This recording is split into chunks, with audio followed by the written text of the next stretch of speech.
I've studied successful people for 40 years, and though the diversity you find among them is astounding, I've found that they are all alike in one way: how they think. That is the one thing that separates successful people from unsuccessful ones. And here's the good news. How successful people think can be learned. If you change your thinking, you can change your life. Why you should change your thinking. It's hard to overstate the value of changing your thinking. Good thinking can do many things for you: generate revenue, solve problems, and create opportunities. It can take you to a whole new level, personally and professionally. It really can change your life. Consider some things you need to know about changing your thinking. 1. Changed thinking is not automatic. Sadly, a change in thinking doesn't happen on its own. Good ideas rarely go out and find someone. If you want to find a good idea, you must search for it. If you want to become a better thinker, you need to work at it. And once you begin to become a better thinker, the good ideas keep coming. In fact, the amount of good thinking you can do at any time depends primarily on the amount of good thinking you are already doing. 2. Changed thinking is difficult. When you hear someone say, "Now this is just off the top of my head," expect dandruff. The only people who believe thinking is easy are those who don't habitually engage in it. Nobel Prize-winning physicist Albert Einstein, one of the best thinkers who ever lived, asserted, "Thinking is hard work. That's why so few do it." Because thinking is so difficult, you want to use anything you can to help you improve the process. 3. Changed thinking is worth the investment. Author Napoleon Hill observed, "More gold has been mined from the thoughts of man than has ever been taken from the earth." When you take the time to learn how to change your thinking and become a better thinker, you are investing in yourself. Gold mines tap out. Stock markets crash. Real estate investments can go sour, but a human mind with the ability to think well is like a diamond mine that never runs out. It's priceless. How to become a better thinker.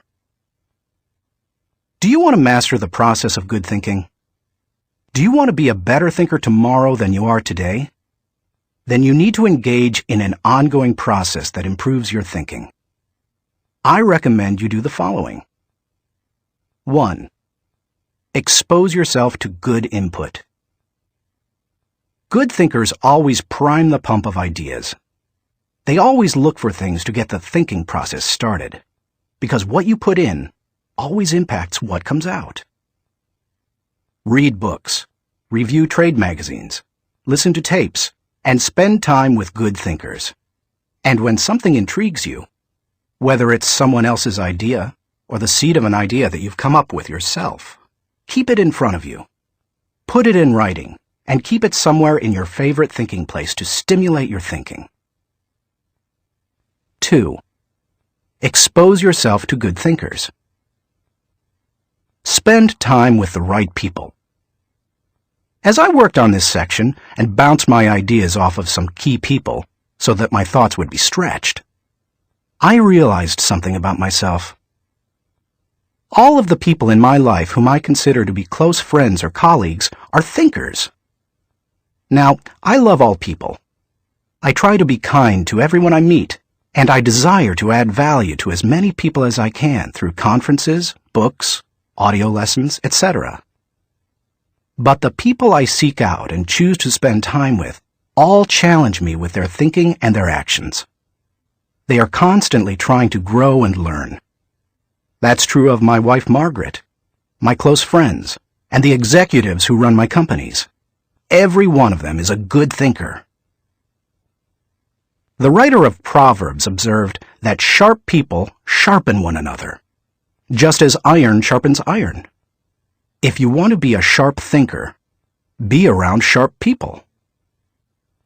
3. Choose to think good thoughts.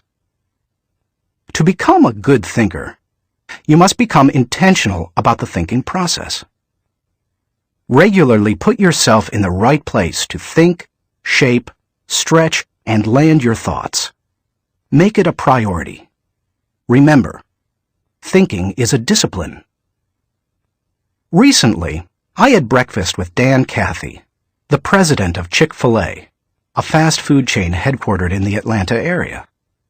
I told him that I was working on this book, and I asked him if he made thinking time a high priority. Not only did he say yes, but he told me about what he calls his thinking schedule. It helps him to fight the hectic pace of life that discourages intentional thinking. Dan says he sets aside time just to think for half a day every 2 weeks, for 1 whole day every month, and for 2 or 3 full days every year. Dan explains, "This helps me keep the main thing, since I am so easily distracted." You may want to do something similar, or you can develop a schedule and method of your own. No matter what you choose to do, go to your thinking place, take paper and pen, and make sure you capture your ideas in writing. 4. Act on your good thoughts. Ideas have a short shelf life. You must act on them before the expiration date. World War I flying ace Eddie Rickenbacker said it all when he remarked, "I can give you a 6-word formula for success. Think things through, then follow through." 5. Allow your emotions to create another good thought. To start the thinking process, you cannot rely on your feelings.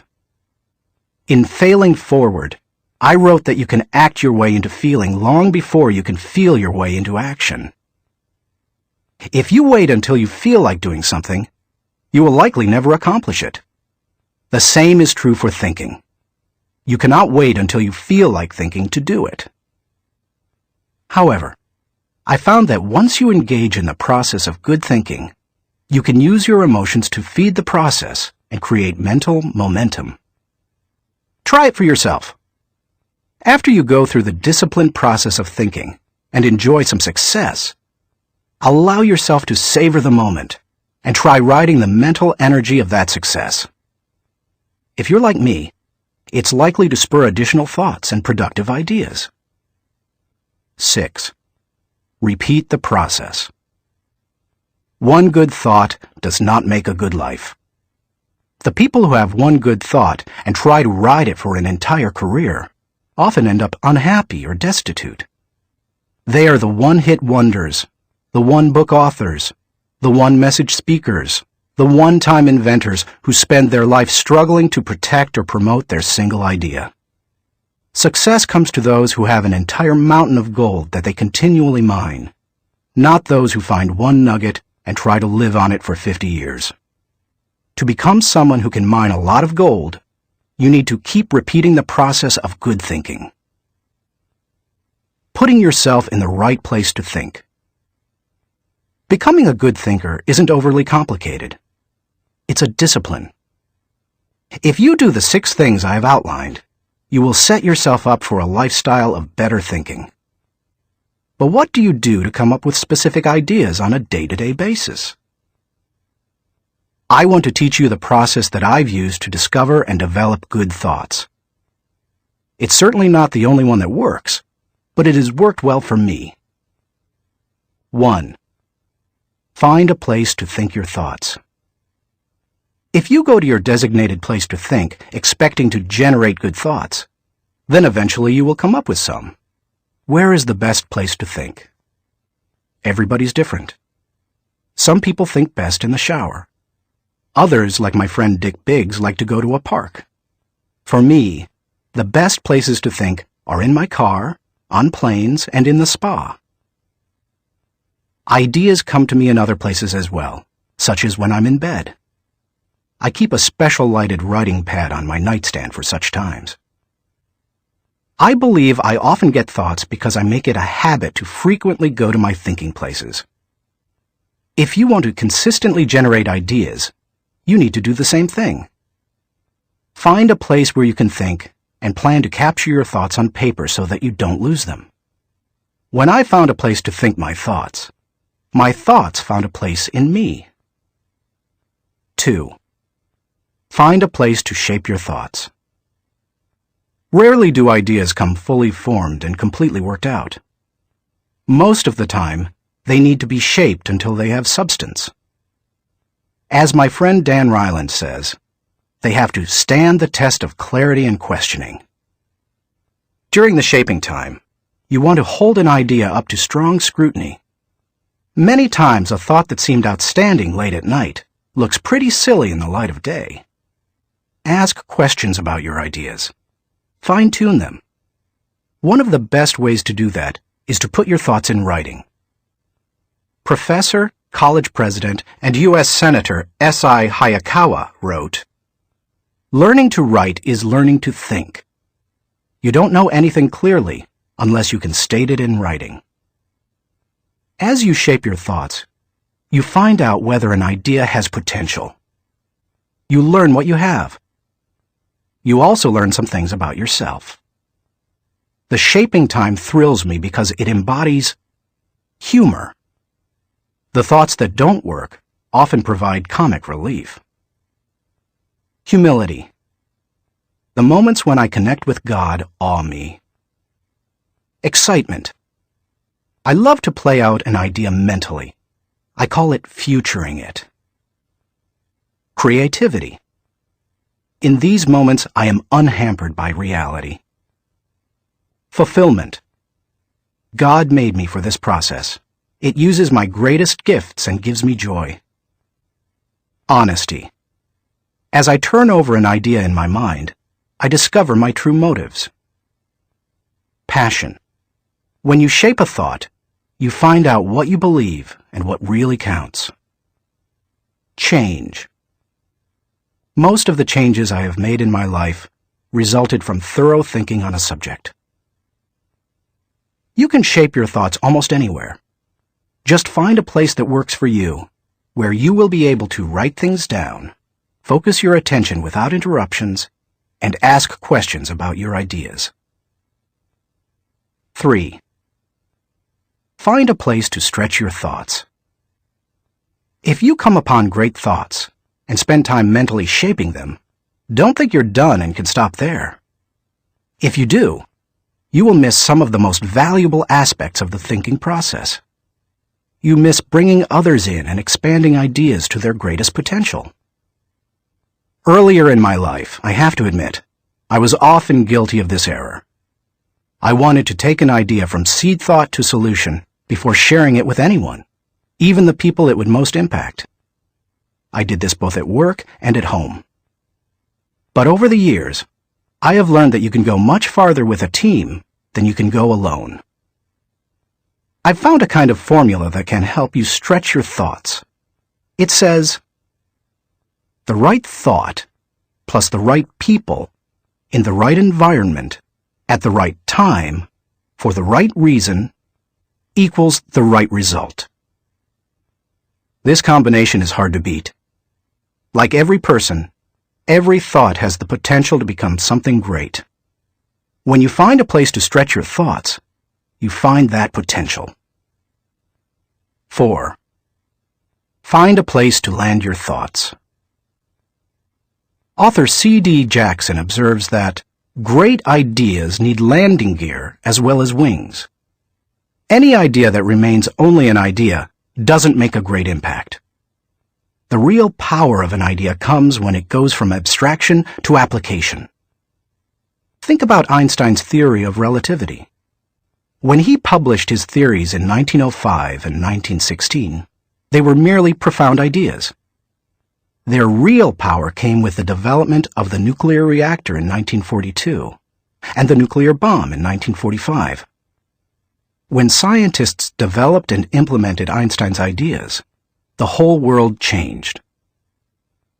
Likewise, if you want your thoughts to make an impact, you need to land them with others so that they can someday be implemented. As you plan for the application phase of the thinking process, land your ideas first with yourself. Landing an idea with yourself will give you integrity. People will buy into an idea only after they buy into the leader who communicates it. Before teaching any lesson, I ask myself 3 questions. Do I believe it? Do I live it? Do I believe others should live it? If I can't answer yes to all 3 questions, then I haven't landed it. Key players.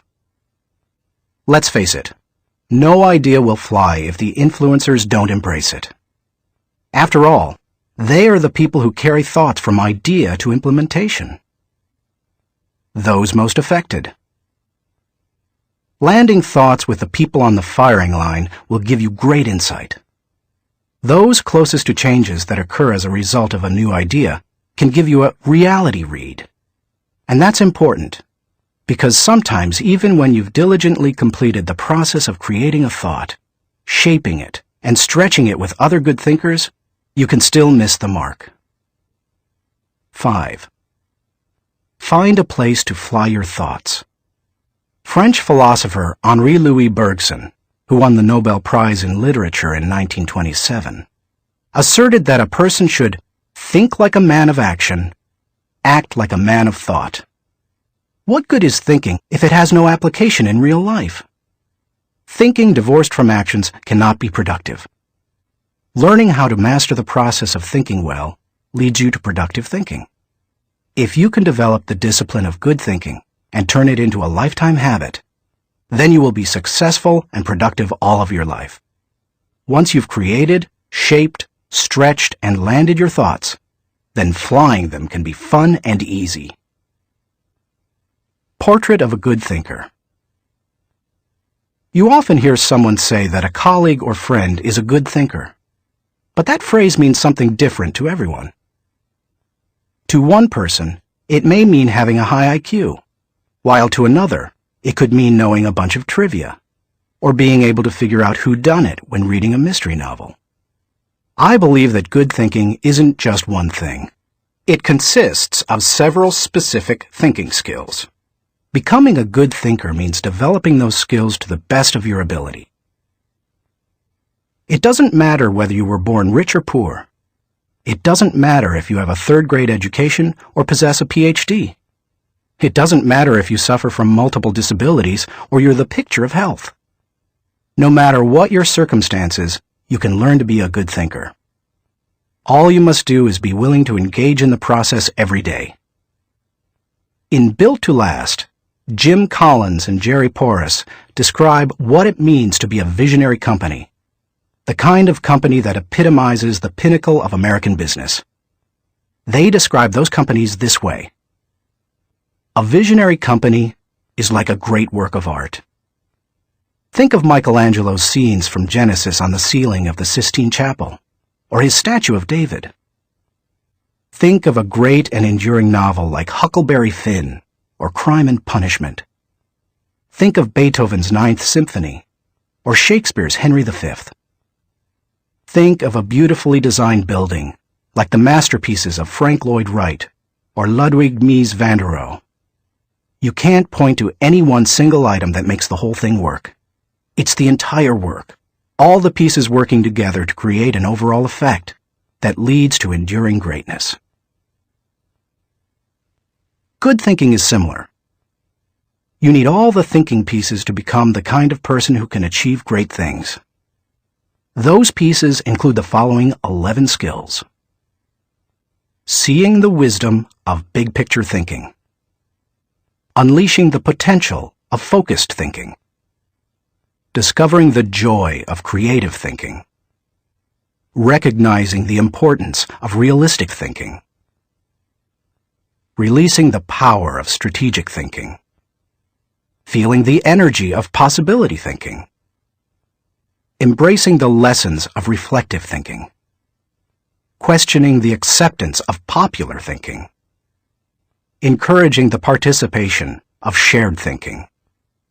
Experiencing the satisfaction of unselfish thinking. Enjoying the return of bottom-line thinking. As you read the chapters dedicated to each kind of thinking, you will discover that they do not try to tell you what to think. They attempt to teach you how to think. As you become acquainted with each skill, you will find that some you do well, others you don't. Learn to develop each of those kinds of thinking, and you will become a better thinker. Master all that you can, including the process of shared thinking, which helps you compensate for your weak areas, and your life will change. How successful people think.